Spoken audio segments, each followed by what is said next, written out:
안녕하십니까 애청자 여러분, 놀라운 부동산 놀부입니다. 자, 오늘은 아직까지 주택임대사업자를 등록해야 되는지 말아야 되는지 고민이신 분들에게 드릴 말씀이 있어서 준비를 해봤습니다. 물론 이 9.13 이후에 주택을 취득하시게 되면 주택임대사업자에 대한 혜택이 거의 전무하기 때문에 고민할 필요가 없겠죠. 하지만 기존에 가지고 계시던 주택을 임대사업자로 등록을 하면서 이 특례를 받을 것인가 말 것인가 고민이신 분들이 있을 겁니다. 그래서 오늘은 이렇게 고민하시는 분들에게 꼭 알려드릴 이야기가 있습니다. 시청하시기 전에 좋아요와 구독하기 부탁드리도록 하겠습니다.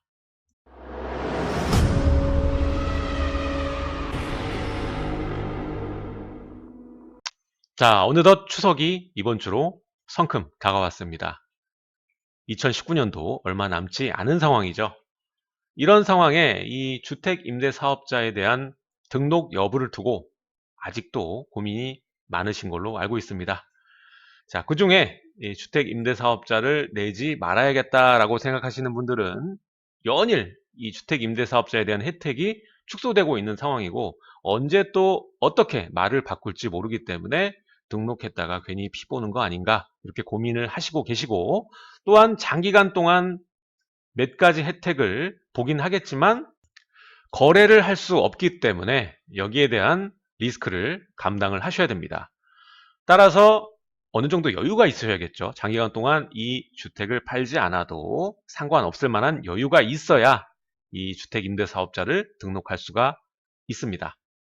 앞서 말씀드린 바와 같이 9.13 이후의 취득분에 대해서는 전혀 혜택이 없지만 기존에 가지고 계셨던 기존 소유 주택에 대해서는 유지되는 혜택이 아직은 크기 때문에 분명히 등록을 하시게 되면 엄청난 혜택이 따라오게 됩니다. 그리고 바로 2020년부터 9.13 대책의 중요한 부분이죠. 고가 1주택에 대한 이 장특 공제 축소가 있죠. 이것을 또 길게 가져갈 주택이시다, 지금 팔기 싫다 이러신 분들은 준공공 임대를 내시게 되면은 9.13 이후에는 이 기준 시가가 신설이 되지만 이전에는 면적만 부합하면 되거든요.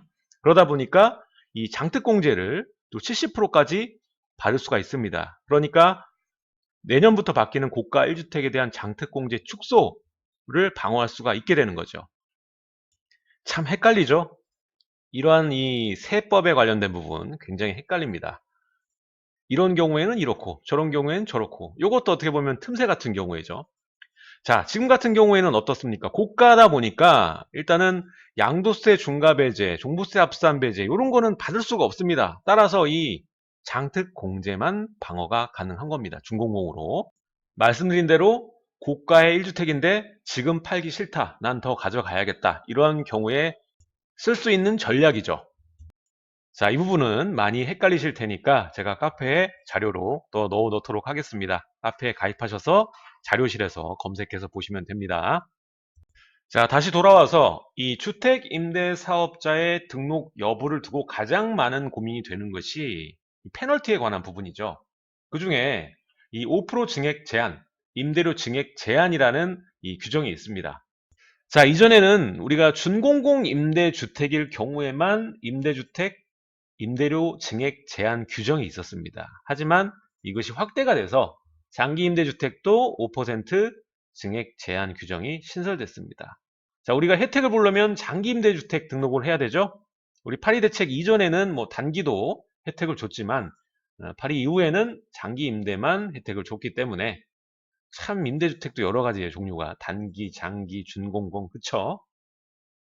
자, 아무튼 간에 이것을 위반하게 될 경우에 우리가 임대 등록을 하는 이유인 종부세 합산 배제, 양도세 중과 이러한 이 과세 특례, 이것을 전혀 받을 수가 없습니다.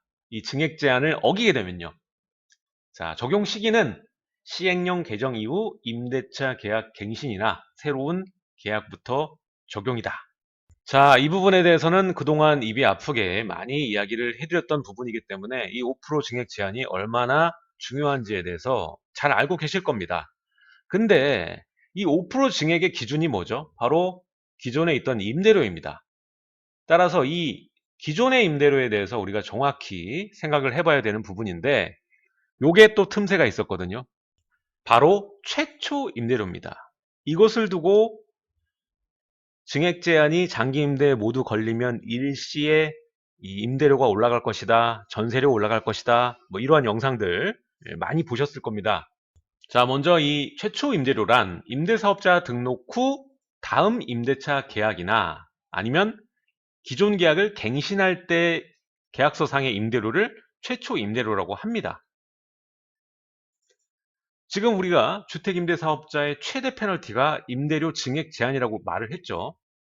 그리고 임대 의무 기간 동안 이 제한 규정을 어기면 앞서 말했던 이 중과배제, 합산배제 이러한 특례를 받을 수가 없다는 부분도 말씀을 드렸습니다. 따라서 오늘 영상의 가장 중요한 부분은 바로 이 최초 임대료입니다. 자, 이게 왜 말이 많았느냐. 원래는 최초 임대료는 임대인이 정할 수 있었습니다. 규정에 그렇게 돼 있었습니다. 최초 임대료는 임대인이 정할 수 있다. 근데 이것이 말이 많으니까 이 증액 제한을 모든 임대 등록에 걸었잖아요. 그러다 보니까 최초 임대료가 모두 일제히 올라갈 것이다. 이거를 염두에 두고 저도 영상을 만들었던 적이 있었습니다. 임대료 다 올라간다고. 근데 정부에서 이걸 의식하고 2019년 4월 23일, 그러니까 올해 4월 달에 개정을 하게 됩니다. 임대사업자 등록 시 이미 임대차 계약이 돼 있는 상태라면 해당 계약상의 임대료가 최초 임대료가 된다.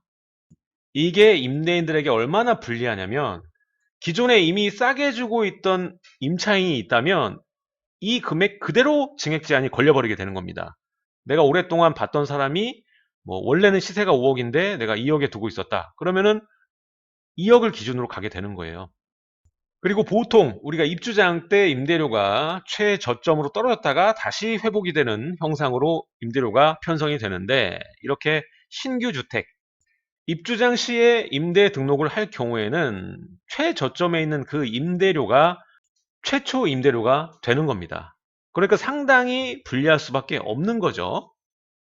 자, 근데 이게 4월 23일 바로 적용된 게 아니라 이게 유예 기간을 줍니다. 6개월의 유예 기간을 줘서 바로 올해 10월 23일까지 임대인이 정할 수가 있고요. 이제 24일부터는 그때부터 최초로 등록하는 임대주택부터는 기존의 임대차 계약이 돼 있던 상태라면 그 금액이 최초 임대료가 돼서 연간 5% 상한 제한을 받습니다.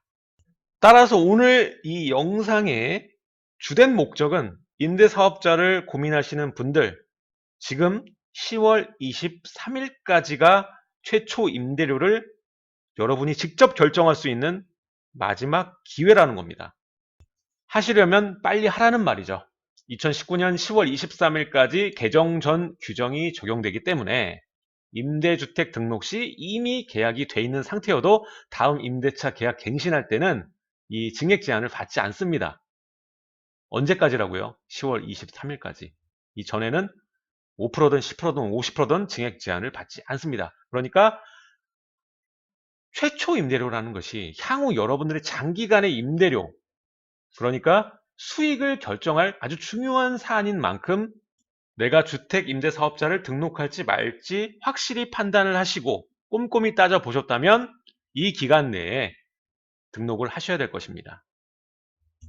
앞으로 한 달이 조금 넘는 시간이 남아있는 상황입니다. 그러니까 추석 때 곰곰이 따져보시고 판단하셔서 이 최고의 결정이 되셨으면 좋겠습니다. 오늘 두 가지 이야기를 했죠. 일단 오늘의 주제는 이 최초 임대료입니다. 장기 임대주택 등록을 할 거면 10월 23일까지 이 증액 제한이 없기 때문에 최초 임대료를 본인이 정할 수가 있기 때문에 그 기회를 살려서 장기간의 수익을 조금이나마 지키자 이 내용과 고가주택 1주택자는 이거를 팔기 싫고 거주하기는 어려운 상황이라면은 준공공 임대를 활용해서 다른 특례는 받을 수 없지만 이 장특공제는 받을 수 있다. 이 부분 또 설명을 해드렸습니다. 자, 오늘 이야기한 부분은 이 카페 자료실에 업로드를 해 놓을 예정이니까 이러한 숫자와 관련된 특례나 세법 이런 것들은 한 번에 이해가 잘 안 되실 거기 때문에 자료 보시고 두 번, 세 번 이해를 하시고 숙지하시는 게 여러분들 자산을 지키는데 아주 큰 도움이 됩니다. 자, 오늘 내용은 여기까지 하도록 하고요. 다음 시간에 좀 더 알찬 내용으로 여러분들을 찾아뵙도록 하겠습니다. 지금까지 놀라운 부동산 놀부였습니다. 감사합니다.